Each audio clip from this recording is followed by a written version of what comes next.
Yo, what is up, boys? Welcome to Sports Talk Monday. We'll also have a Sports Talk Tuesday, obviously, because what is going on with the NFL and COVID. They're pushing games back.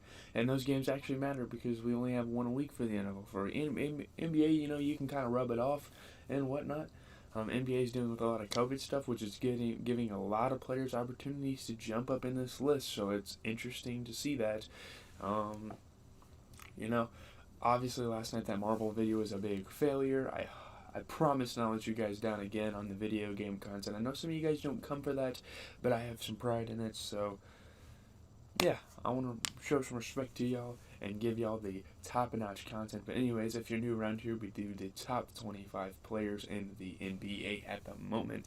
It changes every week. People move up, people move down, new people are introduced to the list. It's a power rankings. We look at their team, we look at their stats, we look at all that stuff. So anyways, let's just get into number 25. At number 25, we have De'Aaron Fox. De'Aaron Fox. Not a good Kings team, but he's emerged as an all-star through these last few stretches. He's top 20 scorer. We're not going to talk about the rebounding. He's top 35 passer, and he's the top 70 most efficient, and he has earned his way here. They're not a good team, but you know what? It's fine. They're playing a really, really good, really good Warriors team, which obviously we'll talk about later with Steph Curry. But last time they played the Warriors, he put up 17 points, 6 assists, shot 17% from three. Not a very good night for him shooting the three, but he did shoot 50% from the field, so we'll have to see how he does. I think he's playing tonight. There's a lot of players in COVID protocol, so I could get a few of these mixed up. De'Aaron Fox. Introduce him to the list, and the Kings, they did have Harrison Barnes for a while. Now it's De'Aaron Fox. Now they actually have an all-star. Now they have a reason to fight for a playoff spot. Next at 24, this is the first time he's been on the list. And man, this team has been a killer this year. Shout out to the Cleveland Cavaliers, man. And shout out to Jared Allen. Man, great at the rim defender. He's just playing at a very high level. What can I say? With the pandemic, obviously, he's playing at an all-star level. He's a top 55 scorer, top 10 rebounder, top 135 in assists, which doesn't really matter, but he's top 10 in efficiency now. This guy's picking it up on the defensive end, especially, here in a few days here where they're playing my Celtics, and in that game, he only had, the last game they played, he had 11 points and assist, didn't shoot a single three, but he was 100% from the field. So yeah, he might have not gotten a lot of touches, but he made every single shot he's shot. And we will, of course, talk about the Celtics here a little later, my Celtics. I'll give you guys an honest review of how they've been doing. Next, number 23. Is this another guy that we really haven't seen on the list? I believe so. I don't know if he's out for COVID stuff necessarily, but we're going to talk about him. We have Brad Beal. After a 37-point performance last night, safe to say, he's on a high level. He's definitely playing like an all-star. He's a top 15 scorer in the league, top 105 in rebounds. That doesn't matter again. Top 25 in assists, top 25 in scoring and passing. Not easy to do. He's top 60 in efficiency. And yeah, this Wizards team's playing at a high level, and it's really all because of Bradley Beal. I'm really proud of how this Wizards team is doing, especially after the trade, or it wasn't a trade, after they got rid of Westbrook. I don't think it was a trade at least, but Russell Westbrook left, and they're still doing really good, so that's cool to see. And they just beat a very dominant Jazz team, so that is a statement. At number 22, he isn't the best player on this Timberwolves team. Let me check back into the Timberwolves, because it's been a while since I've checked in. They're mediocre. They turned it up this week. They went from bad to mediocre. We'll just have to see how they do this week if they're going to get in that good category. I have no idea when's the last time Anthony Edwards played, but he is playing at an all-star level. Let's see here. Let's try to find this man. They played the Lakers. Did he play in that one? No. Hold on, boys. Hold on. My fault. Why isn't he playing? Where did he go? This is when he hit 10 threes. Yeah, that's right. Here we go. When they played the Nuggets. This is really what keeps him at that 22 spot. He didn't really move, but he stayed at the same spot. 20-point or top 20 scorer, top 65 rebounder, top 65 passer, top 85 efficiency. We don't really have time to talk about him that much, so yeah. Let's just get into the next one. I took too long there. At number 21, a guy that is sunk in the list, obviously because of injuries and whatnot. But the fact that he's still there is pretty nice. It's pretty cool to see. We are talking about, of course. Dude, can we please find the guy? Why are we taking so long here? Oh my gosh. When was the last time Paul George played? We're talking about Paul George. He's still playing in an all-star level despite being out for a little bit.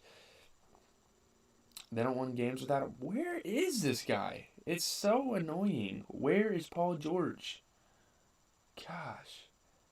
Oh my gosh. This man, Paul George, missed the whole freaking season. What is happening? I'm not even going to talk about him. He's too injured. I shouldn't even talk about him anyways. But yeah, the Clippers, I mean... Clippers, man, I mean, I guess they're decent, right? I have no idea because they refuse to show them. Yes, they're pretty good. They're a pretty good team. Anyways, let's move on to CP3. So many injuries in the NBA. I can't even track down who's playing when and whatnot. But wow, Suns just got off a total destruction off the Hornets for this next spot. And we're talking about Chris Paul. He is the best player on the squad.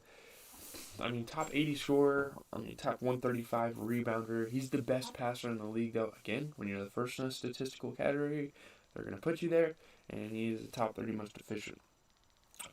Tomorrow they play the Lakers, and the last time he played the Lakers, boy oh boy was he good. He put up 23 points, 14 assists, shot 25% from 3, 50% from the field. Pretty standard game, but man, the Suns are one of the best players in the league. Are they better than the Warriors? I can't tell for certain yet, but man, Chris Paul is a part of that team, and he is, of course, playing like an all-star. Let's move on into number 19. This guy kind of surprises everyone. You know, he's not on the best team. This Raptors team, they just got done beating the Warriors. So, I mean, obviously they got something going on. They didn't play Curry, though, of course. But Fred VanVleet, he is 19. He is ranked 19 in the league. He's an all-star. Despite being on a bad Raptors team, despite beating the Warriors, I still don't think this Raptors team is very good. Let's look at Fred VanVleet. You know, he's a top 25 scorer, top 85 rebounder, top 15 passer, top 55 in efficiency. Not really much else to say about him. I mean, again, this Raptors team is definitely struggling, but they got a bright star. I mean, they're bound to make a comeback. They're bound to make a comeback, especially after a momentum win against a very good Warriors team. No Steph Curry again. I can't stress that enough. But you know, they're on the come up. I still wouldn't say they're good, but they're on the come up. Let's get into number 18. Okay. We're talking about two guys on one of the hottest teams in the league. One of the hottest teams in the league. I mean, obviously their streak got ended by the Wizards, as was mentioned earlier, but they're one of the best teams in the league. They're one of the most dominant teams in the league, and this is just the second in command. There's still a guy that's been playing better than Donovan Mitchell, and we are talking about Donovan Mitchell. You know, top 10 scorer. Not going to talk about the rebounding. Top 35 passer. Top 15 in efficiency. You know, he averages 25 points a game, 5 assists, shoots 35% from the 3, 46 from the field. And again, like I said, this Jazz team is hot. They're playing amazing. So you can't really hate on them. They're definitely not a fluke. If you're going 20-9, you're not a fluke. You've played some plenty amazing teams. You've knocked off plenty amazing teams. Some of those teams have been injured a little bit, but you know, you've beat some good teams this year. No hate on the Jazz. They play a mediocre Hornets team tonight, so we'll see how that game goes. We'll see if they can revitalize this streak. Anyways, moving on to number 17. Speaking of the Hornets, we are actually talking about my guy from the Hornets. We're talking about LaMelo Ball. I don't think he played tonight. Did he play tonight? Yes, he did. He played tonight. He played pretty disappointing tonight, but you know, after the injury, it kind of sucks for him, LaMelo Ball here, because he got knocked out of the MVP candidacy. He was an MVP candidate at one point. Don't get me wrong, but now you know he's the top 30 scorer, top 45 rebounder, top 10 passer, top 25 in efficiency. And yeah, again, they play the Jazz tonight. Really good Jazz team. You know, he's averaging 20 points a game, 8 assists, 39% from the 3, 42% from the field. Pretty standard. You know, LaMelo Ball is going to have to prove that this Hornets team is a good team tonight against a team like the Jazz. It's a big indicator of how the Hornets season is going to go for the rest of the year, I feel like, with a game like this. So, yeah, let's move on without further ado. Man, right above him is the best player on the Hornets right now. It was LaMelo Ball. Now we're talking about Miles Bridges. Miles Bridges is the best player on the Hornets right now. Top 30 scorer, top 50 rebounder, top 60 assists, top 60 in efficiency. Again, like I said, they played the Jazz team tonight, a mediocre Hornets team. On the other hand, Bridges is averaging 20 points, 4 assists, shooting about 33% from 3 and 48% from the field. So he's slightly better, I would say, shooting than LaMelo Ball. Maybe that's what gives him the edge. He does get some blocks. LaMelo gets some steals, though. So, I'm pretty sure they're equal. But right now, I'm going to say Miles Bridges is better than LaMelo Ball because of all the injuries LaMelo Ball has been through. You can't really blame the injuries on Miles Bridges, and that is exactly why I rest my case. Miles Bridges is better than him at this point. Number 15. I'm not even going to say it. I don't want to say that every video because it's really not that funny. I'm just kidding. Okay. Number 15, we have James Harden. Let's see here. Let's find when they last played. Please. Can we not struggle with this? James Harden hopped out of the MVP candidacy, and he's hurt, but obviously he's a really good player. And I just want to highlight that. He's top 15 still. He's top 15 in the league still, despite everything that's happened with him. I don't know when the last time he's played. It's really, really annoying. It's really, really frustrating. Whatever. COVID has wiped the whole league out, and we just got to get used to that, I guess. Here he is. Here's Harden. Let's talk about him real quick. Good Nets team.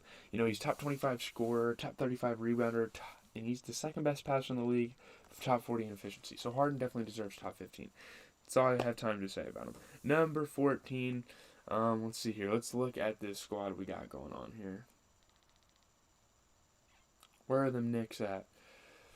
Not a good Knicks team, but Julius Randle has maintained some high status in the league as an all-star player. He's a top 30 scorer, top 15 rebounder, top 30 passer, top 80 efficiency.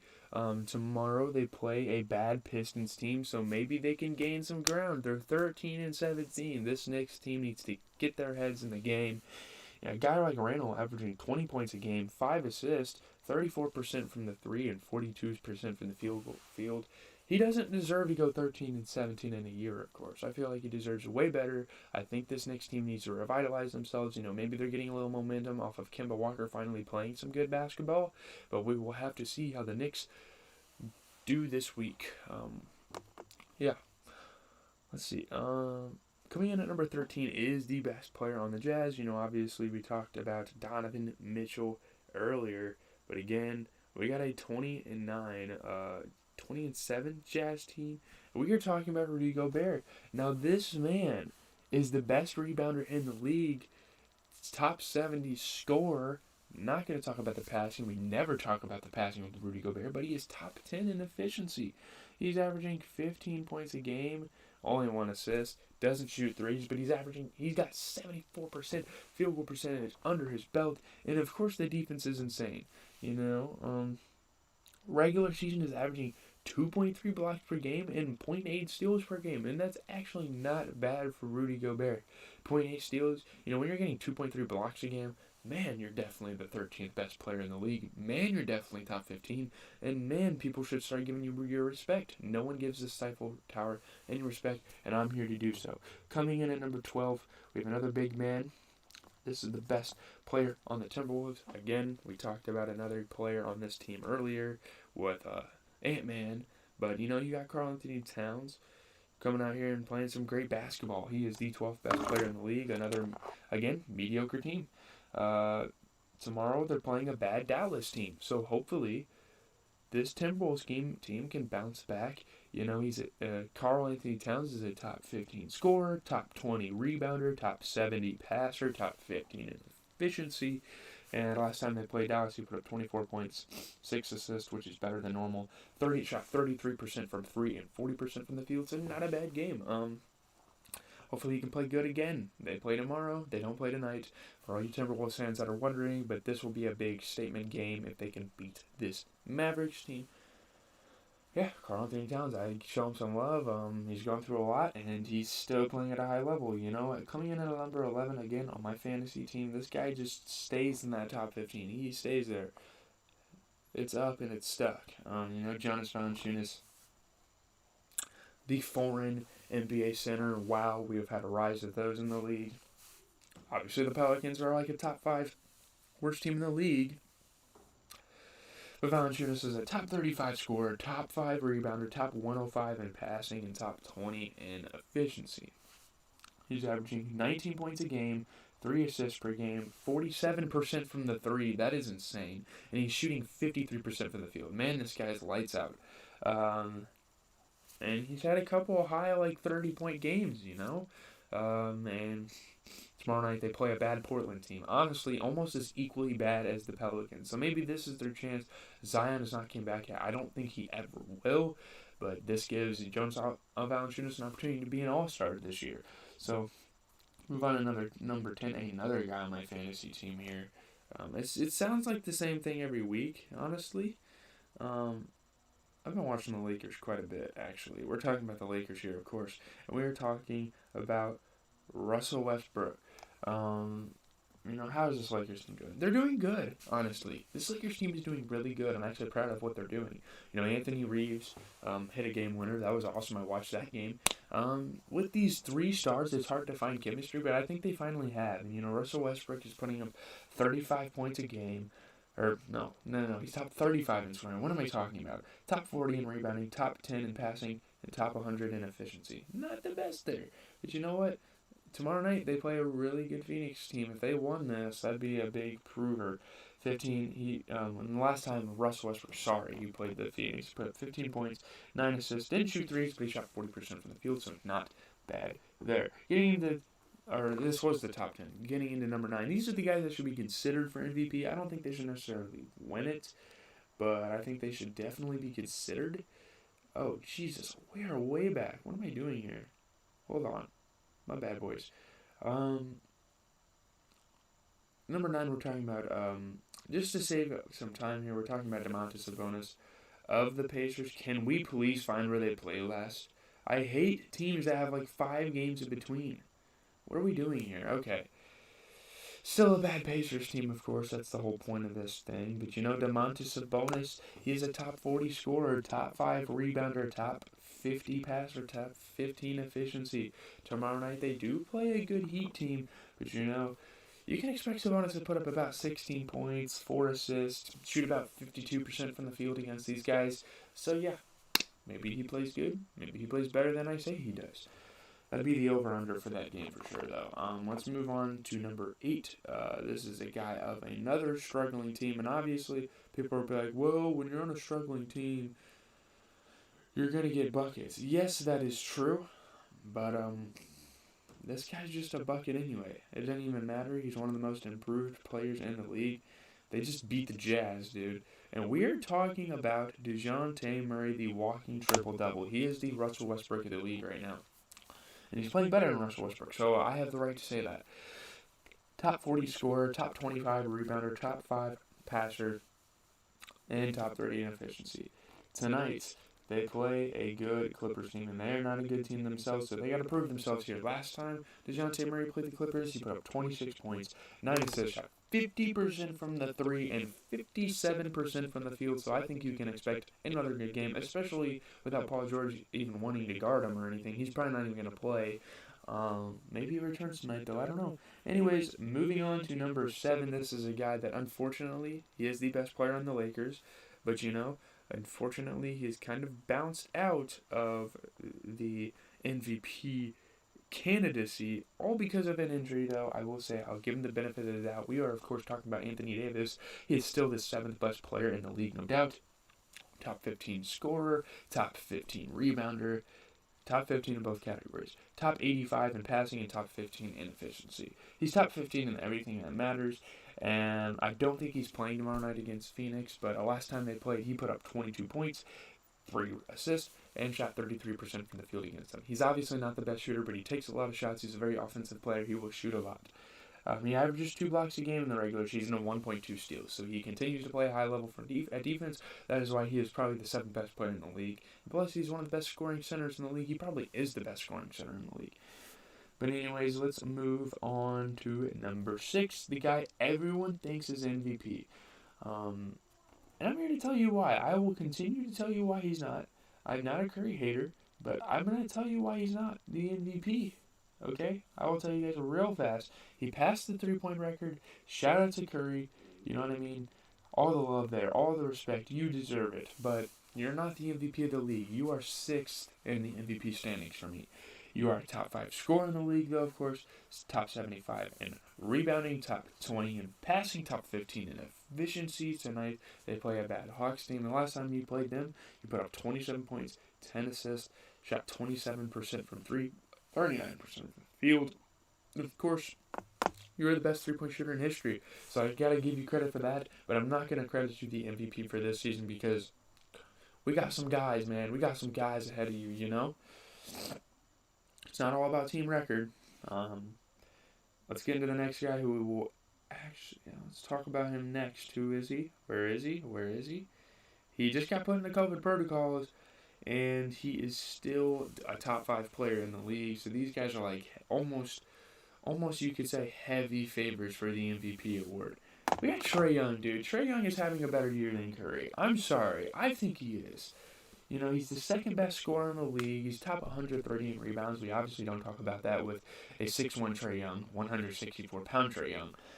Top 3 passer and top 5 in efficiency. He's top 5 in everything that matters in his game. So, yeah, they play in a couple nights here. They play a bad Magic team. I don't think he'll be back. But, of course, if you did play, you'd probably expect 26 points, about 5 assists, shooting 27% from the 3 and 47% from the field from him. That's what you would expect if Trae Young came back. I think he's better than Curry. Another guy I think that is playing better than Curry right now is a guy that lost to Curry, of course. But his team's still 500. It's still a mediocre team. I'm talking about my Celtics. I'm talking about my favorite player in the league. I'm talking about Jason Tatum. You guys know this. Let's see here. They just got off of a back-to-back. They went 1-1 that one. Celtics needed this one against the Knicks, and they got it, especially against our old teammates. You know, they got to prove that Kemba Walker doesn't belong here, man. We are a winning culture. Jason Tatum, you can expect 25-plus of him almost every night. But, talking about his stats, he's a top 10 scorer in the league, top 20 rebounder, top 60 passer, top 40 in efficiency his day-to-day. He's questionable for today with a left ankle sprain. Maybe he plays, maybe he doesn't. But those are 2 equally good teams, I feel like. That's going to be a good matchup if he plays. And last time we played Philly, he put up 26 points, 2 assists, 38% from 3, 45% from the field. So you can expect another good night for Jason Tatum here if all goes well. That's all I have for my Celtics. Let's move on to the MVP candidates, because the top 3 is essentially the MVP candidates. If the award show was today, these would be the MVP candidates. And number 3 of the Nets, you guys already know. Does he deserve to be? Does he deserve to be up higher? Maybe. He's going through COVID protocols, but this guy is still a hooper. He is still a MVP candidate. He is still just killing it. He is one of the best. He's probably the best scorer of all time. I will say that right now. Next team is incredible because of him. He's the best scorer in the league, maybe the best scorer of all time. Top 35 in rebounding, top 25 in passing, top 5 in efficiency, and we're not going to talk about anything else because obviously he has COVID, so he's not going to be playing. But yeah, Kevin Durant for you guys. He's an MVP candidate. He's not necessarily my MVP, but he is an MVP candidate. Coming up next is the reigning defending MVP. Will he get it again this year? Most likely not, because people don't like white guys winning the MVP. That is just the logistics of the NBA. Just the logistics again. We're talking about the Nuggets, and we're talking about Jokic. They're a good team. I really like how they're playing out here. Jokic, yeah. He's a top 10 scorer, top 5 rebounder, top 10 passer, and he's the most efficient. He's top 10 in every major stat category. Crazy. In a few nights here, they play a bad OKC team, so maybe they'll get a break here and become even better of a team. Jokic is averaging 26 points a game, about 8 assists, 38% from 3, 59% from field, which is expected from a center, of course. He's the second best player in the league. I don't want to argue with anybody. I think that is facts. The best player in the league. He's been the best player in the league for months now. Pretty much the whole season. We are talking about Giannis Antetokounmpo. Best player in the league. I don't want to talk about anything else. They've taken a couple rough losses this week, but they are still a really good team. They're still a force to be reckoned with. I think Giannis is obviously in COVID protocol as well as the rest of the league. But I think that's good because it gives the other Bucks players a chance to have some minutes. Every time he plays, they win games. And Jrue Holiday actually had 40 points in a game this week, so shout out to him. I wanted to give him credit real quick. Is Giannis, okay, he played against us, but he is a top 3 scorer in the NBA. He's a top 10 rebounder, top 25 a passer, and he's the second most efficient. Out for COVID. Last time they played Houston, though, which they played in a few nights, he put up 41 points, 5 assists, shot 33% from the field and 75%. Or 33% from 3, 75% from the field. That's going to do it for the NBA recap. Hopefully you guys enjoyed. Some plans for the channel. Instead of doing a music review here in a few moments here with Frank Ocean, that'll be the content for the day. I'm actually watching Spider-Man No Way Home tonight with my boys, so we're going to be doing a movie review of that tomorrow. I think that'll be interesting. I think that'll get a lot of attention because a lot of people like that Spider-Man movie. We usually do music reviews throughout the week, but I think we'll do a movie review tomorrow because we're not doing horror this week because of Christmas, of course. So yeah, that's that. Leave a like, comment, subscribe, do all that stuff. And obviously tomorrow we will be playing Guardians of the Galaxy as well. Frank Ocean Nostalgia Ultra review coming at you here in a few moments. I will just briefly talk about the album and then I'll be done for the day. I'll probably just relax, chill out. I'm hanging out with the boys tonight. It's going to be a good day. So yeah, have a good rest of your